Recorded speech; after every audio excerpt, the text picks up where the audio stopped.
ओम शांति। 12 जनवरी 2026। आज के अनमोल मधुर महावाक्य। आज बाबा ने कहा, मीठे बच्चे, तुम्हें पावन दुनिया में चलना है, इसलिए काम महाशत्रु पर जीत पानी है। काम जीत जगत जीत बनना है। प्रश्न, हर एक अपनी एक्टिविटी से कौन सा साक्षात्कार सबको करा सकते हैं? उत्तर, मैं हंस हूँ या बगुला हूँ। यह हर एक अपनी एक्टिविटी से सबको साक्षात्कार करा सकते हैं, क्योंकि हंस कभी किसी को दुख नहीं देंगे, बगुले दुख देते हैं, वह विकारी होते हैं। तुम बच्चे अभी बगुले से हंस बने हो। तुम पारस बुद्धि बनने वाले बच्चों का कर्तव्य है सबको पारस बुद्धि बनाना। ओम शांति। जब ओम शांति कहा जाता है तो अपना स्वधर्म याद पड़ता है।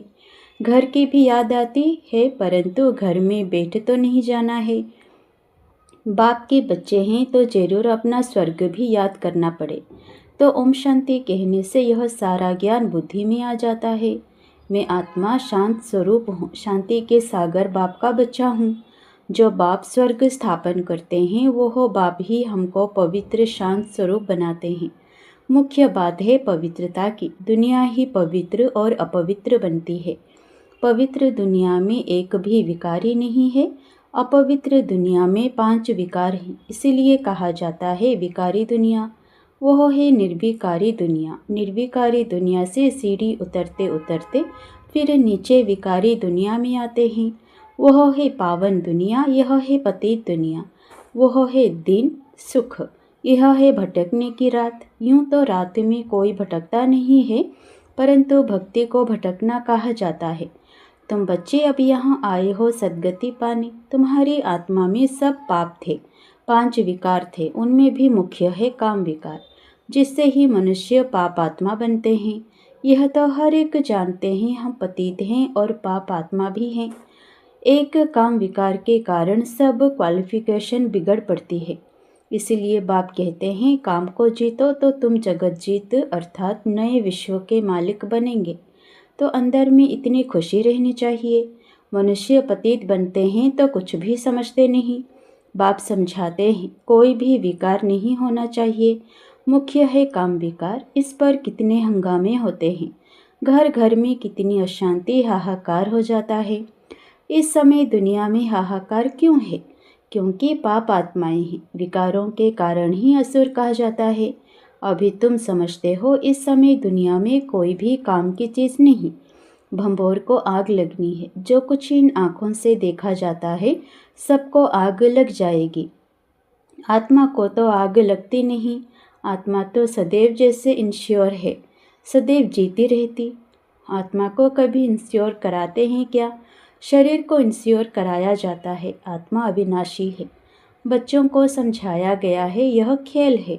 आत्मा तो ऊपर रहने वाली 5 तत्वों से बिल्कुल अलग है। 5 तत्वों से सारी दुनिया की सामग्री बनती है। आत्मा तो नहीं बनती है, आत्मा सदैव है ही। सिर्फ पुण्य आत्मा पाप आत्मा बनती है। आत्मा पर ही नाम पड़ता है पुण्य आत्मा पाप आत्मा। 5 विकारों से कितने गंदे बन जाते हैं। अब बाप आए हैं पापों से छुड़ाने। विकार ही सारा कैरेक्टर बिगाड़ते हैं। कैरेक्टर किसको कहा जाता है यह भी समझते नहीं। यह है ऊंचते ऊंच रूहानी गवर्नमेंट। पांडव गवर्नमेंट ना कहे, तुमको ईश्वरीय गवर्नमेंट कह सकते हैं। तुम समझते हो हम ईश्वरीय गवर्नमेंट हैं।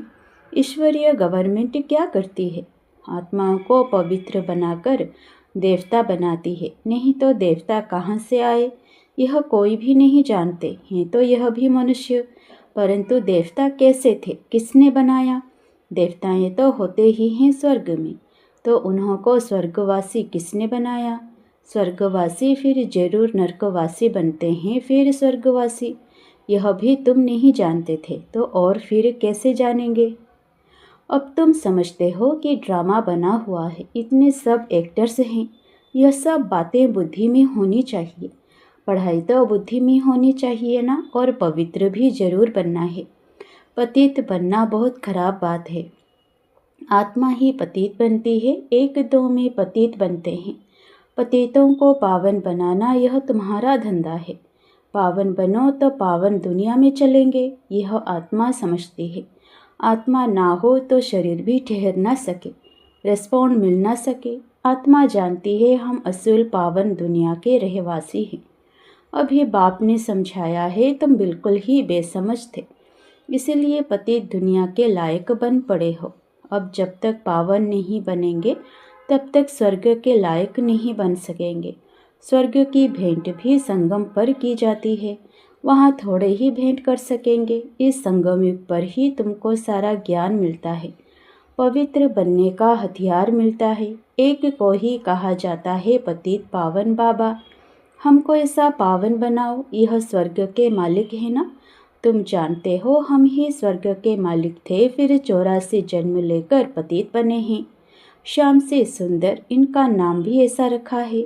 श्री कृष्ण का चित्र श्याम बना देते हैं, परंतु अर्थ थोड़े ही समझते हैं। कृष्ण की भी तुमको कितनी क्लियर समझानी मिलती है। इनमें दो दुनिया करती है, वास्तव में दो दुनियाएं तो है नहीं, दुनिया एक ही है। वह नई और पुरानी होती है। पहले छोटे बच्चे नए होते हैं, फिर बड़े बन बूढ़े होते हैं। तो तुम कितना माथा मारते हो समझाने के लिए। अपनी राजधानी स्थापन कर रहे हो ना, लक्ष्मी नारायण ने समझा है ना। समझ से कितने मीठे बने हैं, किसने समझाया? भगवान ने। लड़ाई आदि की तो बात ही नहीं। भगवान कितना समझदार नॉलेजफुल है, कितना पवित्र है। शिव के चित्र आगे सब मनुष्य जाकर नमन करते हैं, परंतु वह कौन है, क्या करते हैं, यह कोई नहीं जानते। शिव, काशी, विश्वनाथ, गंगा, बस सिर्फ कहते रहते हैं, अर्थ जरा भी नहीं समझते। समझाओ तो कहेंगे तुम क्या हमको समझाएंगे, हम तो वेद शास्त्र आदि सब पढ़े हैं।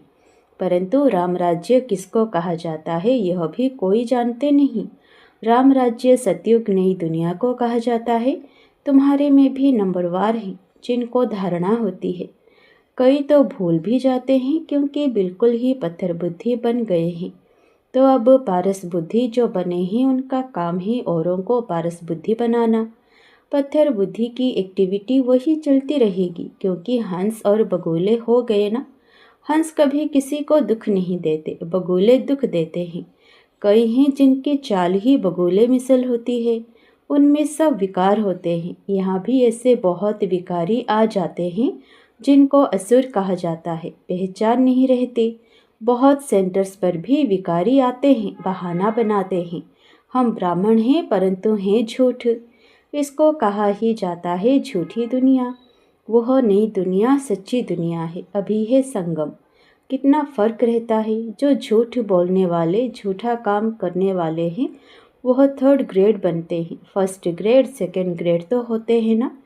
बाप कहते हैं पवित्रता का भी पूरा सबूत देना है। कई कहते हैं यह दोनों इकट्ठे रहकर पवित्र रहते, यह तो इम्पॉसिबल है। तो बच्चों को समझाना चाहिए। योग बल ना होने कारण इतनी सहज बात भी पूरी रीति समझा नहीं सकते हैं। उनको यह बात कोई नहीं समझाते कि यहाँ हमको भगवान पढ़ाते हैं। वह कहते पवित्र बनने से तुम 21 जन्म स्वर्ग के मालिक बनेंगे। वह है पवित्र दुनिया, पवित्र दुनिया में पतित कोई हो ना सके। 5 विकार ही नहीं है। वह है वाइसलेस वर्ल्ड, यह है विशेष वर्ल्ड। हमको सतियों की बादशाही मिलती है तो हम एक जन्म के लिए क्यों नहीं पावन बनेंगे। जबरदस्त लॉटरी मिलती है हमको तो खुशी होती है। देवी देवता पवित्र है ना, अपवित्र से पवित्र भी बाप ही बनाएंगे। तो बताना चाहिए हमको यह टेम्पटेशन है, बाप ही ऐसा बनाते हैं। बाप बिगड़ तो नई दुनिया कोई बना ना सके। मनुष्य से देवता बनाने भगवान ही आते हैं, जिसकी रात्रि गाई जाती है। यह भी समझाया है ज्ञान, भक्ति, वैराग्य। ज्ञान और भक्ति आधा आधा है, भक्ति के बाद है वैराग्य। अब घर जाना है, यह शरीर रूपी कपड़े उतार देने हैं। इस छीछी दुनिया में नहीं रहना है। 84 का चक्र अब पूरा हुआ, अब वाया शांतिधाम जाना है। पहले पहले अल्फ की बात नहीं भूलनी है। यह भी बच्चे समझते हैं, यह पुरानी दुनिया खत्म होनी है। बाप नई दुनिया स्थापन करते हैं। बाप अनेक बार आए हैं स्वर्ग की स्थापना करने। नर्क का विनाश हो जाना है। नर्क कितना बड़ा है, स्वर्ग कितना छोटा है। नई दुनिया में एक ही धर्म होता है, यहाँ है अनेक धर्म। एक धर्म किसने स्थापन किया? ब्रह्मा ने तो नहीं किया। ब्रह्मा ही पतित सो फिर पावन बनता है। मेरे लिए तो नहीं कहेंगे पतित सो पावन। पावन है तो लक्ष्मी नारायण नाम है। ब्रह्मा का दिन, ब्रह्मा की रात। यह प्रजापिता है ना। शिव बाबा को अनादि क्रिएटर कहा जाता है। अनादि अक्षर बाप के लिए है। बाप अनादि तो आत्माएं भी अनादि हैं। खेल भी अनादि है, बना बनाया ड्रामा है। स्व आत्मा को सृष्टि चक्र के आदि मध्य अंत ड्यूरेशन का ज्ञान मिलता है। यह किसने दिया? बाप ने। तुम 21 जन्मों के लिए धन के बन जाते हो, फिर रावण के राज्य में निधन के बन जाते हो। यहाँ से ही कैरेक्टर बिगड़ते हैं। विकार है ना। बाकी दो दुनियाएं नहीं है। मनुष्य तो फिर समझते हैं नर्क स्वर्ग सब इकट्ठे ही चलते हैं। अभी तुम बच्चों को कितना क्लियर समझाया जाता है। अभी तुम गुप्त हो। शास्त्रों में तो क्या क्या लिख दिया है। सूत कितना मूंझा हुआ है, सिवाय बाप के कोई सुलझा ना सके। उन्हें ही पुकारते हैं, हम कोई काम के नहीं रहे हैं। आकर पावन बनाए, हमारे कैरेक्टर सुधारो। तुम्हारे कितने कैरेक्टर सुधरते हैं। कोई कोई के तो सुधरने बदलने और ही बिगड़ पड़ते हैं। चलन से भी मालूम पड़ जाता है। आज महारथी हंस कहलाते हैं, कल बगोला बन पड़ते।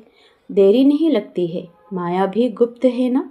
क्रोध कोई देखने में थोड़े ही आता है। भों भों करते हैं तो फिर वह बाहर निकलने से दिखाई पड़ता है। फिर आश्चर्यवत सुनंती कथनती भागंती हो जाते हैं। कितना गिरते हैं, एकदम पत्थर बन जाते हैं। इंद्रप्रस्थ की भी बात है ना। मालूम तो पड़ ही जाता है। ऐसा फिर सभा में नहीं आना चाहिए। थोड़ा बहुत ज्ञान सुना है तो स्वर्ग में आ ही जाते हैं। ज्ञान का विनाश नहीं हो सकता। अब बाप कहते हैं तुमको पुरुषार्थ कर ऊंच पद पाना है। अगर विकार में गए तो पद भ्रष्ट कर देंगे। सूर्यवंशी चंद्रवंशी बनेंगे, फिर वैश्यवंशी शूद्रवंशी। अभी तुम समझते हो यह चक्र कैसे फिरता है। वह तो कलियुग की आयु ही 40,000 वर्ष कह देते हैं। सीढ़ी तो नीचे उतरनी होती है ना। 40,000 वर्ष हों तो मनुष्य ढेर हो जाए। 5,000 वर्ष में ही इतने मनुष्य हैं। जो खाने को नहीं मिलता तो इतने 1000 वर्षों में कितनी वृद्धि हो जाए। तो बाप आकर धीरज देते हैं। पतित मनुष्यों को तो लड़ना ही है। उन्हों की बुद्धि इस तरफ आ ना सके। अब तुम्हारी बुद्धि देखो कितनी बदलती है। फिर भी माया धोखा ज़रूर देती है। इच्छा मात्रम अविद्या। कोई इच्छा की तो गया। वर्त नोटे बेनी बन जाते हैं। अच्छे अच्छे महारथियों को भी माया कोई न कोई प्रकार से कभी धोखा देती रहती है। फिर वह दिल पर चढ़ नहीं सकते। जैसे लौकिक माँ बाप के दिल पर नहीं चढ़ते हैं। कोई तो बच्चे ऐसे होते हैं जो बाप को भी खत्म कर देते हैं, परिवार को खत्म कर देते हैं। महान पाप आत्माएं हैं। रावण क्या कर देते। बहुत डट्टी दुनिया है। इनसे कभी दिल नहीं लगानी चाहिए। पवित्र बनने की बड़ी हिम्मत चाहिए। विश्व के बादशाही की प्राइज लेने के लिए पवित्रता मुख्य है। इसलिए बाप को कहते हैं कि आकर पावन बनाओ। अच्छा, मीठे मीठे सिकिलधे बच्चों प्रति माता पिता बाप दादा का याद प्यार और गुड मॉर्निंग। रूहानी बाप के रूहानी बच्चों को नमस्ते। धारणा के लिए मुख्य सार। पहला, माया के धोखों से बचने के लिए इच्छा मात्रम अविद्या बनना है। इस डटी दुनिया से दिल नहीं लगानी है। दूसरा, पवित्रता का पूरा पूरा सबूत देना है। सबसे ऊंचा कैरेक्टर ही पवित्रता है। अपने आप को सुधारने के लिए पवित्र जरूर बनना है। वरदान, त्रिकालदर्शी स्थिति में स्थित रह, सदा अचल और साक्षी रहने वाले नंबर 1 तकदीरवान भव। त्रिकालदर्शी स्थिति में स्थित होकर हर संकल्प, हर कर्म करो और हर बात को देखो। यह क्यों, यह क्या, यह क्वेश्चन मार्क ना हो। सदा फुल स्टॉप, नथिंग न्यू। हर आत्मा के पार्ट को अच्छी तरह से जानकर पार्ट में आओ। आत्माओं के संबंध संपर्क में आते न्यारे और प्यारेपन की समानता रहे तो हलचल समाप्त हो जाएगी। ऐसे सदा अचल और साक्षी रहना, यही है नंबर 1 तकदीरवान आत्मा की निशानी। स्लोगन, सहनशीलता के गुण को धारण करो तो कठोर संस्कार भी शीतल हो जाएंगे। अव्यक्त इशारे। इस अव्यक्ति मास में बंधन मुक्त रह जीवन मुक्त स्थिति का अनुभव करो। आप लोगों का स्लोगन है मुक्ति और जीवन मुक्ति हमारा जन्मसिद्ध अधिकार है। परम धाम में तो यह पता ही नहीं पड़ेगा कि मुक्ति क्या है, जीवन मुक्ति क्या है। इसका अनुभव इस ब्राह्मण जीवन में अभी ही करना है। अच्छा, ओम शांति।